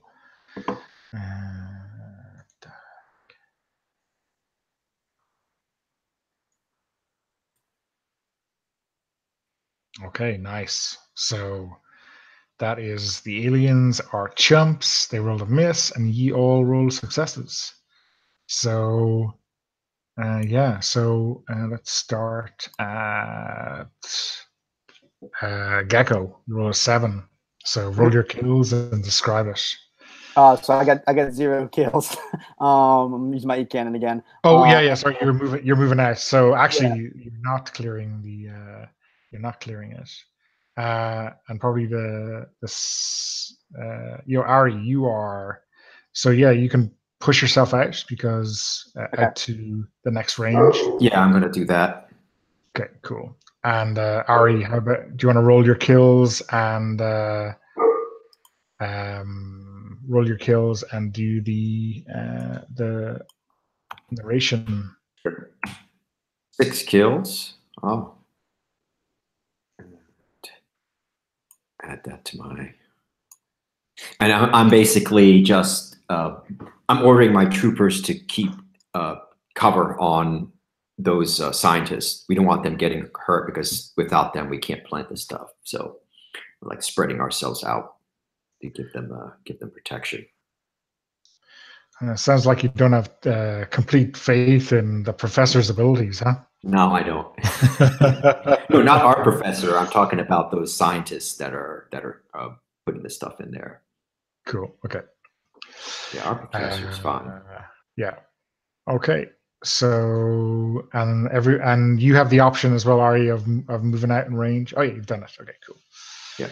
So I guess you want to keep hammering them, right, with your weapons now at good range. Yes. Yeah. Okay. So the aliens will continue to attack. No, they won't. I am rolling really well with these aliens today.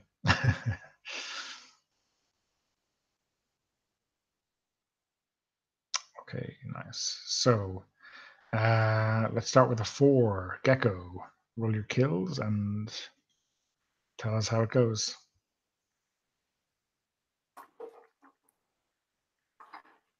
Oh, nice, 14. Can you give me just a little bit of situational?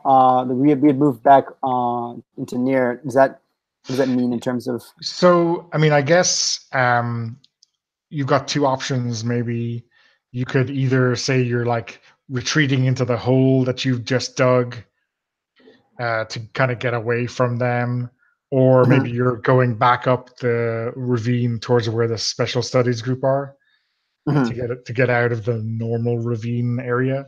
So either one of those, obviously very different flavor, but those allow you to get out of range, get out of close range. I'm gonna head up the ravine and then try to get the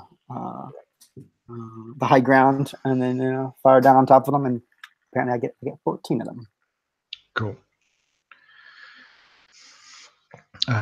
Who is next? Professor, it's your one. I'm just opening fire.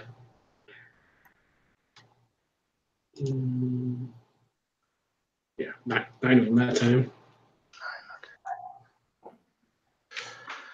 And then the aliens miss, and so does MT. Ari, what's MT up to? MT's trying to just get to the special studies group as quickly as he can. So yeah, he's headed up, but he's not able to get any fire during that time. But the two guys take care of the last the last token, so that's it cleared. So I think you get a lot of kills on that one, and you drive them all back, or evaporate them with all that fire from the E-cannon and machine gun. And then the special studies group leap into action. I guess they are not so confident that there's not going to be a second wave, and so they just go down and it's pretty basic, right? They are kind of pouring it in directly into the ground, directly into that aquifer groundwater.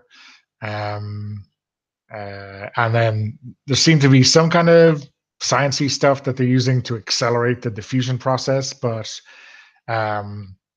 they seem pretty happy to not spend as much time as that on as they might in a purely academic setting.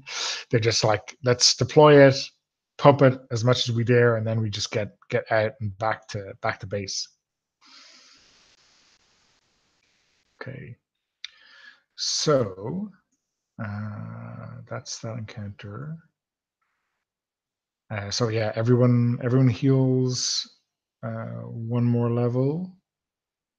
Nice. So yeah, they didn't cause anyone kills in that encounter at all. So you're probably doing pretty well.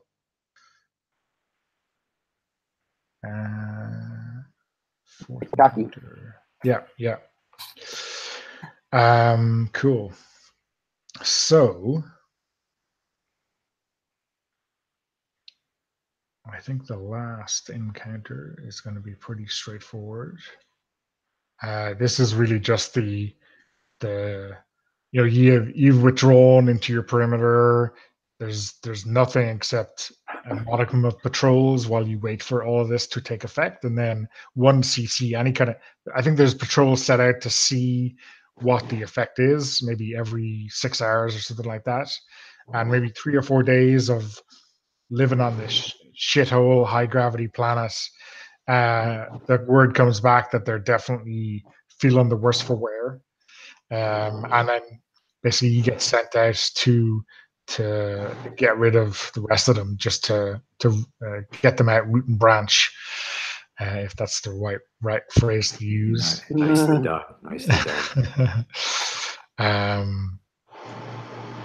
So yeah, it's like a standard search and destroy mission, except they can't be moving far, right? And maybe there's some discoloration as well. Because of the poison, they stand out a bit now. So I'm not going to spend a token on an ambush. I only have 3 left anyway. So yeah, we'll see how. Hey guys, Professor's been having kind of a rough day. Would anyone mind if I use my strength to clear this one out? Go for it. Yep. Do it. All right. Yeah, I got an idea for this. So you're saying they're all kind of discolored from this weed killer already? Yeah. Like it's already Yeah. sort of affecting them? So I'm thinking maybe there's a flashback to Professor being like a teenager, and I think maybe his dad, I'll say his dad was like an actual professor at like the Naval Academy or the Space Naval Academy, and he's like drilling him over and over, like after class, like, son, you gotta be the smartest here. If you're too dumb to pass these tests, you're gonna go around the front line, and you're a weak little idiot. You're gonna be the first one killed. Now you tell me again what this chemical compound does when it's exposed to explosion. He's like, I don't. Well, Papa, I think it's okay. Well, because of this one and this other one, and they bond this way. I guess it's real flammable, right? He's like, wow, good job, son. After the 5th time, you got it right. And this all flashes up to him, and he's like, wait a second. That's the same formula I just saw they were going to use. And maybe he's like, hold off a sec, Sarge. I got an idea. And he takes out his rocket pod and just kind of like lines up the shot and just shoots it into the middle of this thing, and it just hits it, and just the explosion from the rocket causes this cascade of explosions over all of them. Cool. What do we call that strength? Oh yeah. Bug spray. Oh, that's pretty good. Yeah, bug spray is really good. I was thinking like homework or something, but I kind of like bug spray. That's pretty good. I mean, homework : bug spray. We can have both of those. Yeah, it can be accommodating. Yeah. Cool. Okay. So awesome. So roll your kills. I guess it. So like I said, basically you just roll your best. It doesn't matter what range you were going to be at. You just roll the 2d10 for your rocket pod to get the kills. It's good. Nearly doubled. Nice. Okay. So yeah, that's I think everyone kind of is really impressed. Like, how did the special studies group not get that? Like, that would be really basic. And I think maybe the word goes out to other companies to do the same thing. And like, even though technically you don't get the last kill on the planet, you are definitely getting that medal, right? That Crimson Sword.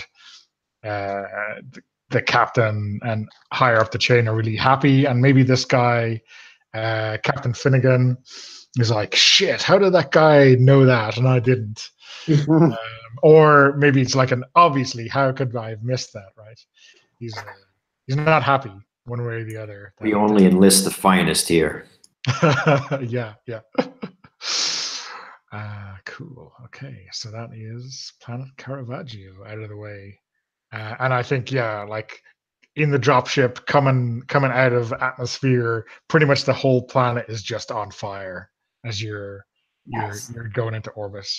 This is going to last a while. There won't be any of these.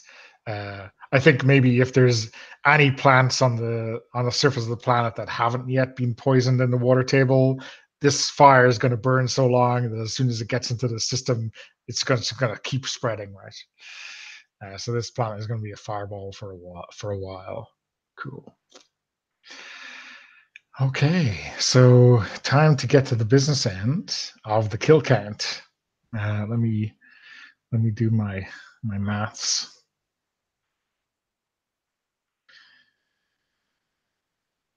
I have 28 for MT. I have 28 for Gecko, and I have 33 for the Professor. Wow, Professor. Nice, right at the end. I did not know it was that close. That was a good use of it. Yeah, it's pretty close. So the Professor gets one definite advance power up. So you can you unlock I think a weakness because you'd previously unlocked a strength. Right. And then you add one to either fighting ability or non-fighting ability. And then between MT, so basically between one person gets the advance for killing the most, and then all the other players roll off to see who gets the other advance. So you just both roll a d10. If you tie, you both get it.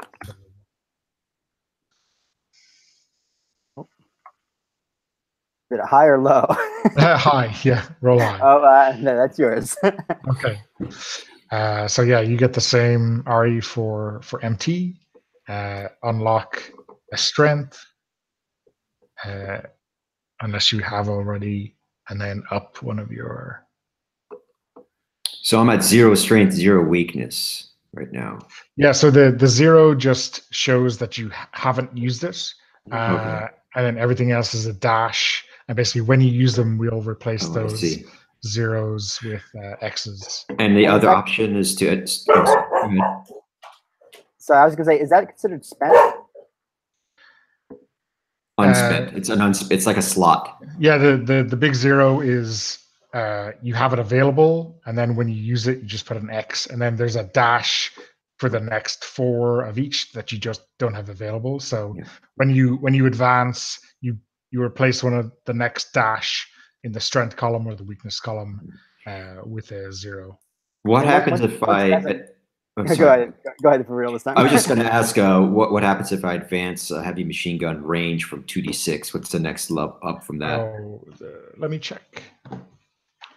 So we'll do the weapons advances after this. But. Oh, I'm sorry. So what's the other option for me to advance besides? So yeah, so at the end of that, everyone kind of develops, right? So you get a free advance for one weapon. So one weapon at one range advances 1 step. And then your secondary options are to advance a different weapon, to gain a new piece of gear, so like a new weapon or something like that. And then your last option is, if you use the strength, you can go for promotion. So those are all non-fighting ability checks. So just let me. Yeah. So I'm going to increase my. I think I'm going to increase my fighting ability for my first thing that I just got. Yeah.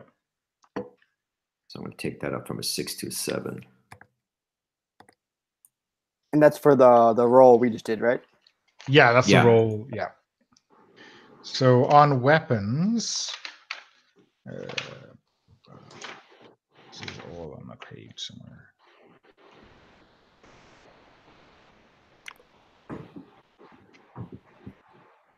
And just while you're looking for that, when I said spent, I mean that like once a strength or weakness has a name, does it ever come into play in a mechanical sense again? No. So once once you've used it and have a name on it, it's just there for flavor. Yes. Okay. Got you.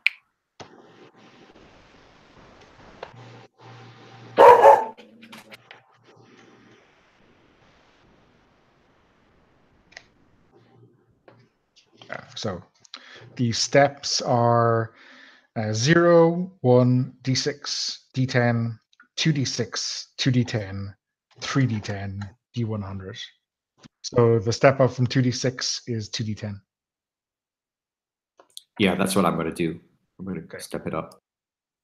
Cool. So everyone gets like 1 free advance on one of the weapons they have already, and then you get a second. Basically, you get a second roll under NFA to do something else. So let's do the standard weapons first.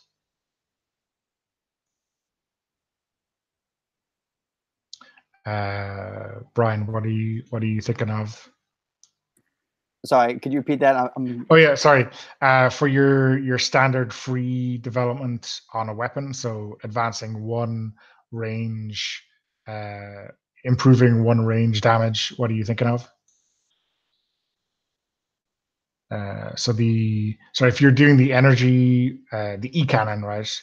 You can either do the middle range from 2d10 to 3d10, or you can do one of the close or the extreme ranges from 0 to 1. which at least allows you to kill at those ranges. And does that have to be with what I used, or could I do the slug rifle from 1 to 1d6? Yeah, you can do the slug rifle as well. You can do the slug rifle, and then for a second one, you could do the e-cannon or grenades or hand-to-hand or whatever. I get what? Why do I get 2? You get one. You get one for free. Yep. Without a roll, and then you get a second one that can improve a weapon, that can get you a new weapon, or can get you promoted if you've used the strength. Oh, okay. If I use the strength, which I did not, or wait, would I spend the strength? No. You have to have used this as a flashback to unlock the promotion. Okay, so I'm just gonna move my close slug rifle from 1 to 1d6 then. Okay.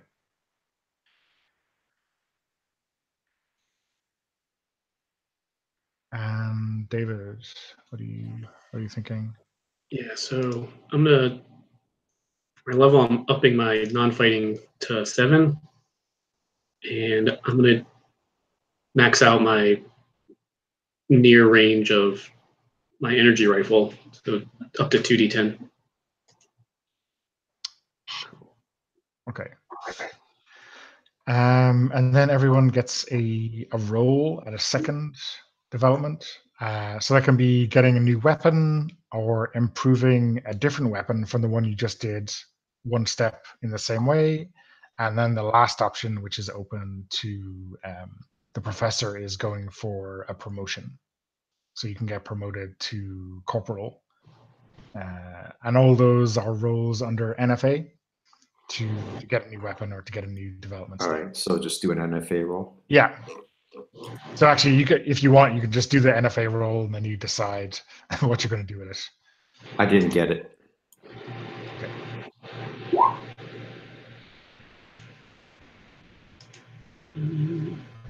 I did get it.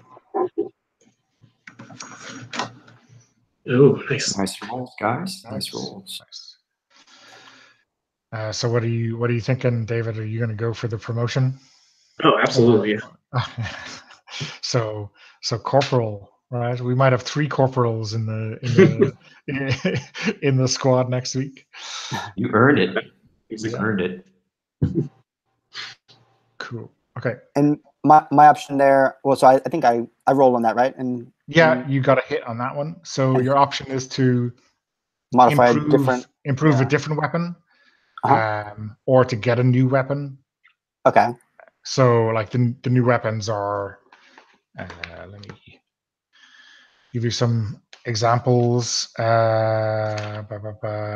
could get a sidearm, which is something usually officers get. You could get a power claw, which is a stonking close combat weapon, a shotgun or a flame gun or a rocket pod or something like that. Or you could improve grenades or hand-to-hand or something like that. Yeah. Power claw is like an alternate for hand-to-hand? Yeah. Let's do that. And that starts at D6 in close. Cool. Yeah. Do I replace hand-to-hand there or just supplement? Basically, yes.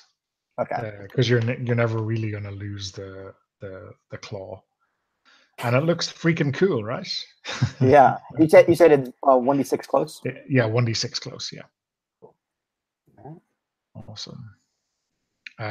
So I think as well as getting that medal, the Crimson Sword, right? The professor is getting bumped to corporal. What does this ceremony look like? Oh yeah. Who was the one that was upset? Like, I should have. Captain Finnegan. Oh yeah, maybe he has to begrudgingly. Okay. Like they gave it to him. Like, all right. Maybe because he was the senior officer on site for that final encounter. That's just the rule or the tradition in the brigade.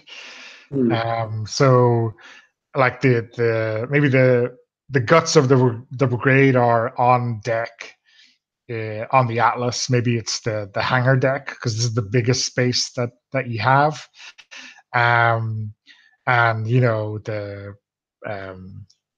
the chief of staff of the entire brigade is calling out various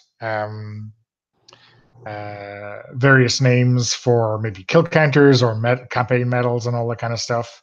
And he calls out Trooper Hicks for valor and bravery in defense of the brigade. For his mission is being awarded the Crimson Sword. Also, Corporal Hicks, as he is now, will be presented with his stripes. So, and the captain is there. He kind of pins the Crimson Sword onto your lapel, and he doesn't look happy. Like he's kind of,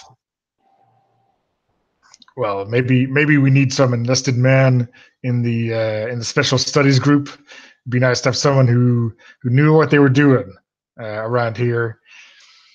I think the tradition is they have to say something like actually nice to you. They can't just be silent and just pin it on you, right? They have to eat shit if they hit your guts. And then I think maybe the brigadier general or the someone at brigade level puts the stripes on. They're just Velcro, right? They just go onto your uniform. There's no sewing or anything. It's just like a big kind of handshake, and then they clap it onto your uniform. Well done, Corporal. Heard a lot of good things about F Company. First Squad especially. Well done. Thank you, sir. Just trying to make you proud.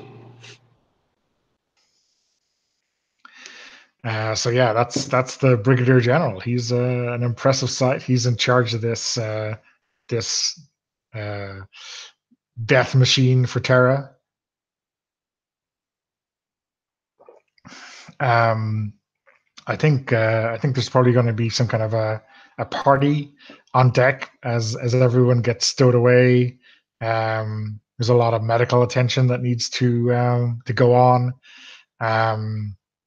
People are getting dipped into vats, and people are getting this strange stuff injected into them to try to clear the spores from everyone's lungs.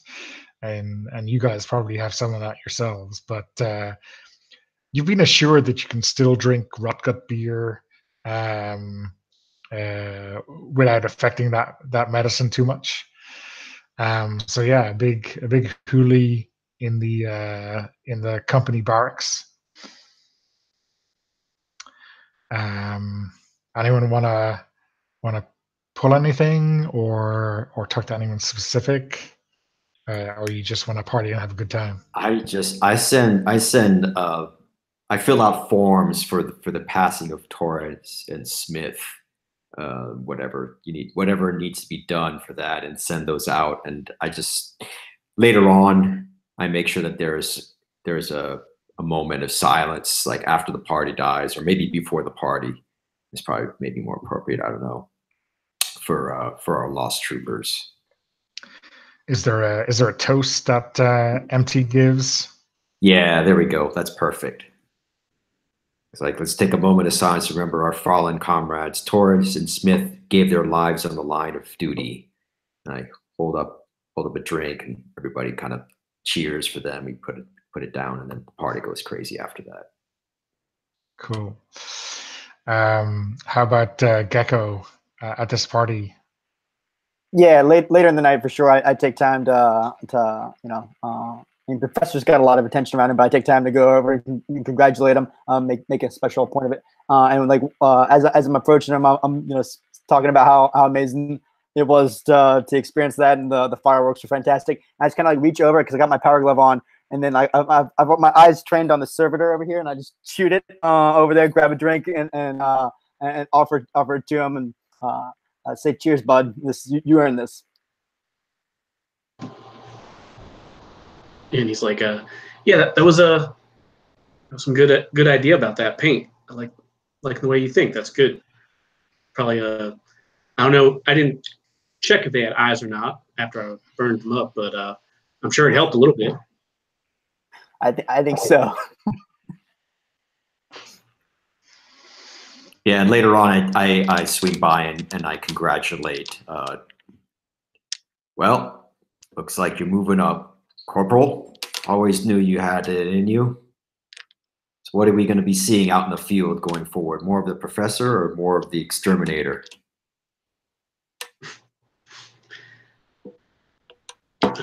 Yeah, he's like, well, I don't know. I thought it was a little rough there at the beginning, but I don't know. I guess it came through at the end. You sure did. And I kind of pat you on the shoulder. Let's have a drink. Forget about this stuff for a while. Them's the best orders I ever heard.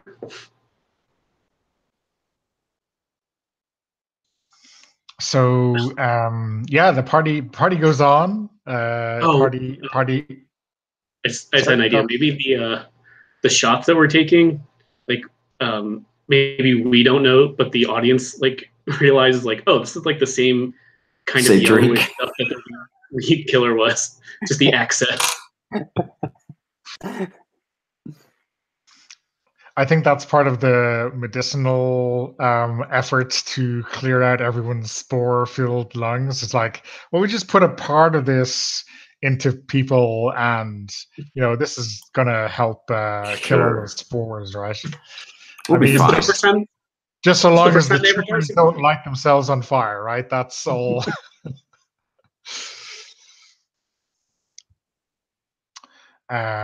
So yeah, I guess partying goes on late into the night. There's a lot of rotgut and these kind of yellow shorts being drunk. I think maybe they're christened Caravaggios right after the planet on which they were invented.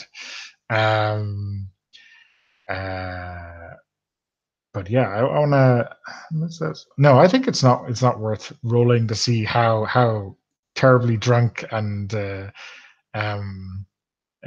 unaware of what's going on in the sidelines. But yeah, I think Souza has been demoted. Right, he's back to being a sergeant, and there's a new guy being put in charge of the scouting platoon. Ivanova has been put in charge of it, and he's been dumped back into like a regular squad. Sato, the gunnery sergeant, isn't happy about that. He is kind of sitting in the corner, drinking as many of these Caravaggios as he can get his hands on. He is not. I mean, he's not going to be alive tomorrow. That's how he's going to feel, at least. So yeah, the general mood in the company is pretty good, but the scouting platoon have got dumped on by high command, so they are not happy.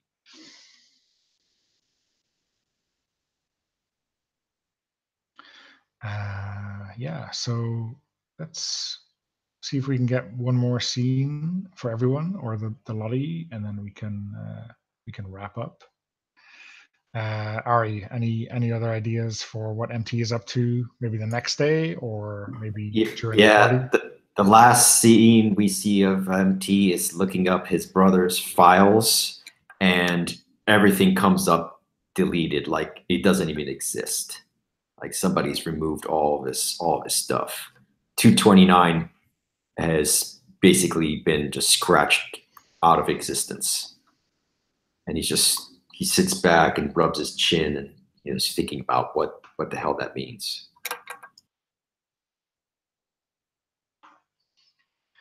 Okay, that's one to dig into. Are you thinking 229 is basically another brigade like 316, or is it some other designation? Okay. That's what I was thinking. I mean, you can work it up if it, whatever fits the fiction best. But I was thinking they deployed way like years before we did, and he's the reason that I joined, was to kind of find him. And once I was enlisted, there's kind of no way out of it, right? Yeah. So you might have thought you were joining his brigade, but they are way outside of kind of the normal deployment zones, and have been heavily redacted, right? Out of Yes. cool. Okay. Brian, what about Gecko?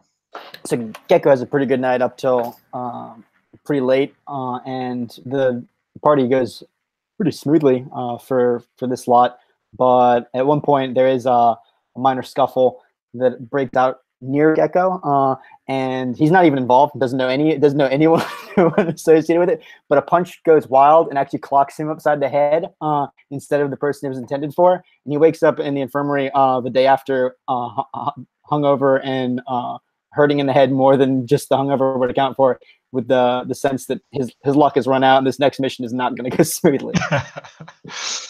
Okay, yeah. I mean, the aliens couldn't touch you, but you just get clocked by a loose elbow in a stupid drunken brawl. Okay, that's perfect. David. Yeah, I think just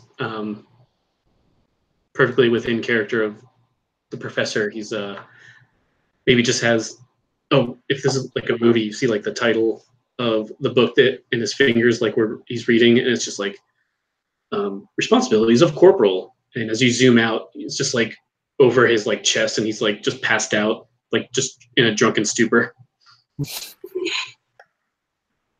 like shot glasses like tumbled under his bed. Maybe key pages of the manual have been torn out to for guys to smoke stuff in the night as well. I'm sure.